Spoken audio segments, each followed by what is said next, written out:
Greater Media Broadcast News. Welcome to another edition of Greater Media Broadcast News. I'm Susie Shib, bringing you the top headlines in Central New Jersey. Here are some of the stories we're covering this week. Sandy home buyouts, Operation Smokescreen, healthier school lunches, V-industry bills, and a petition against the closing of developmental centers. New Jersey is taking ownership of more homes that were severely flooded during Sandy. 81 homeowners in Sayreville and 44 in South River have accepted buyout offers from the state. And while another 147 residents of those towns also received offers, they haven't agreed on a purchase price. The state is using $300 million in federal funds to purchase as many as 1,000 flood-prone homes. Homes purchased through the program are demolished, and the properties are maintained for open space. For more on Sandy home buyouts, see this week's editions of Greater Media newspapers. And here's Mark Rosman with more headlines from this week's papers. A landmark in Manalapan Township could be making a comeback. Recently, the Manalapan Planning Board gave approval to an application put in by the owners of the Old Silver Tavern.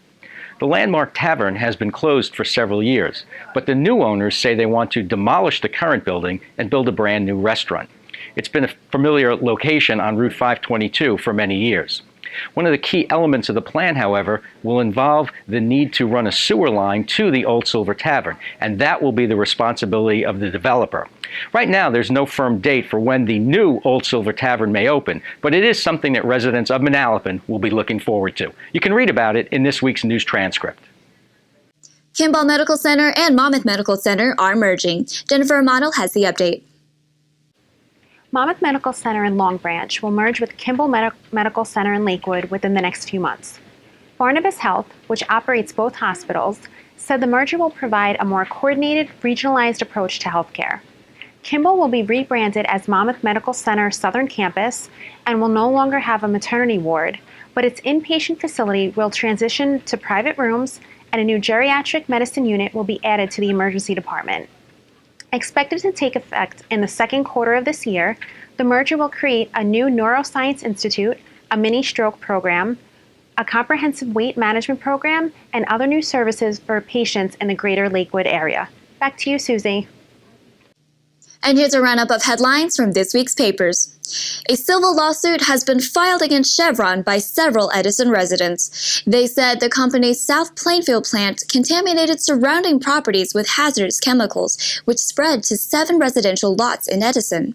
A Chevron representative said the soil had been previously tested in compliance with public health requirements. 10 Middlesex County residents have been charged in connection with a large drug and weapon ring. The Operation Smokescreen investigation revealed that 3 of the defendants were public employees. Some members of the network are accused of distributing cocaine and marijuana for the past 2 decades. A package of bills that would protect the state's bee industry recently cleared the Assembly's Agricultural Committee. These would protect commercial beekeepers from nuisance complaints, require the state to protect recreational beekeepers, and urge residents to buy local honey. The People's Choice Awards show may be over this year, but not for New Jersey. There's still time to vote in the 6th annual JerseyArts.com People's Choice Awards. The contest ends January 22nd. To see how you can vote for your favorite group or venue, and for more on any of these stories, see your Greater Media newspaper today. And here's Bruce Johnson of WCTC with an update on Rutgers basketball. After that, we have Tim Morris with more on local sports.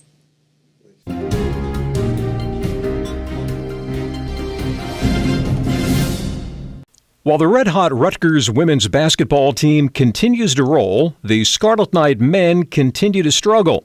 RU is now below 500 overall and below 500 in the American Athletic Conference, which shouldn't be a total surprise since the Knights were picked to finish last in the AAC. But it should be of great concern as Rutgers moves into the more powerful Big Ten next season. New Scarlet Knight head coach Eddie Jordan, the former RU All-America point guard, simply has not been able to get it going so far, and it's not because they're a young team. Jordan is starting 2 seniors and 3 juniors, among them center Wally Judge, a former McDonald's All-America, guard Miles Mack, a former USA Today All-America from St. Anthony High School in Jersey City, Forward Kadeem Jack is a former All-New York City player, and forward J.J. Moore was a starter at Pittsburgh before transferring to RU. So it's not a complete case of talent, although the bench is somewhat thin. Is it a case of the team not yet in sync with Jordan, the former NBA head coach? Or is it a combination of both? Whatever it is, Rutgers needs to get its act in gear before moving on to the Big Ten next season, or it could get even uglier on the banks of the old Raritan.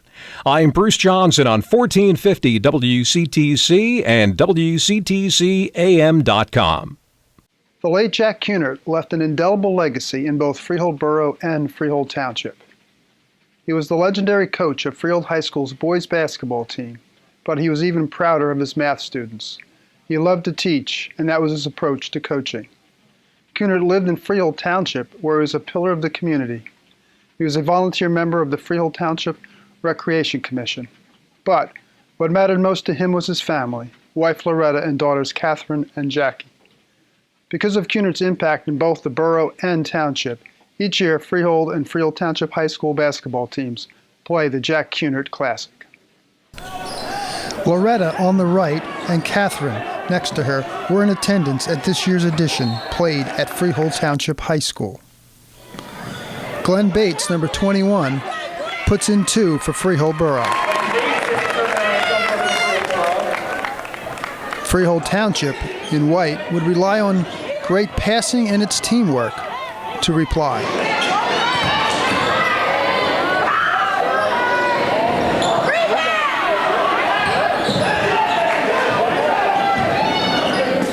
Jordan McGill would be on the end of this passing sequence and score 3.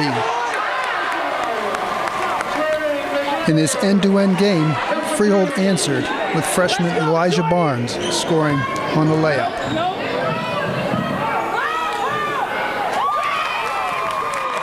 Freehold Township likes to get out and run on the fast break like they did here, and this is what proved to be the difference in their 79-57 win over their crosstown rivals. Tim Morris for Greater Media Newspapers. New Jersey school officials are getting a taste of healthier lunch options for their students. Here's Tom Castles. School lunches have come a long way since the days when ketchup was determined to be a vegetable. And there is no better place to witness that transformation than at the 2nd Annual U.S. Department of Agriculture Food Conference in East Brunswick. Dozens of food vendors from across the nation converged to display avant-garde food selections, all of which fell within the recently updated USDA guidelines that emphasize low fat, low sodium, and whole grain foods. Italian, Asian fusion, European, and of course good old tater tots and pizza could all be found on the menu to satisfy the palates of a globally tuned-in generation of students.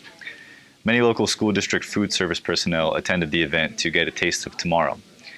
One food service director said she appreciated all of the choices. Since each was crafted keeping in mind the USDA's new food guidelines, it was easy to make good decisions. A number of Middlesex County residents are unhappy with the closing of local developmental centers, and they're asking the governor to do something about it. Here's Jessica D'Amico. The battle to prevent the shutdown of the state's developmental centers in Woodbridge and Totowa continues to heat up. Advocates for the facilities delivered a petition with about 10,000 signatures to Trenton January 7th, asking Governor Chris Christie and state lawmakers to rethink the closures. Christie has not issued a response, instead holding to his original stance of seeking to place the residents in group homes throughout the community. Residents of the centers have intensive needs related to their developmental disabilities, and many also have co-occurring mental health, behavioral, or medical issues and are non-ambulatory, according to the State Department of Human Services. The impending closures are the result of a binding decision by a state task force in 2012. Back to you, Susie. A significant decrease in the number of horseshoe crabs has some local environmentalists worried. Here's Nicole Antonucci with more. A local environmental group is campaigning against the harvesting of horseshoe crabs due to a significant decrease in the population of the crustacean in the Raritan Bay. After 5 years of monitoring the crab population, the Bayshore Regional Watershed Council has found that the number of female horseshoe crabs is significantly lower than males. The problem stems from the harvesting of the crustacean in New York waters, where more than 100,000 female crabs are caught and used for bait. Crab eggs serve as a food source for migratory birds and many fish species. The Watershed Council is proposing a moratorium in New York on harvesting the crab. To read more about the crab, visit gmnews.com. For more in-depth coverage and additional stories, pick up your Greater Media newspaper today. You can also find us on Facebook at facebook.com/broadcastnewsnj. This is Susie Shia. Thanks for tuning in.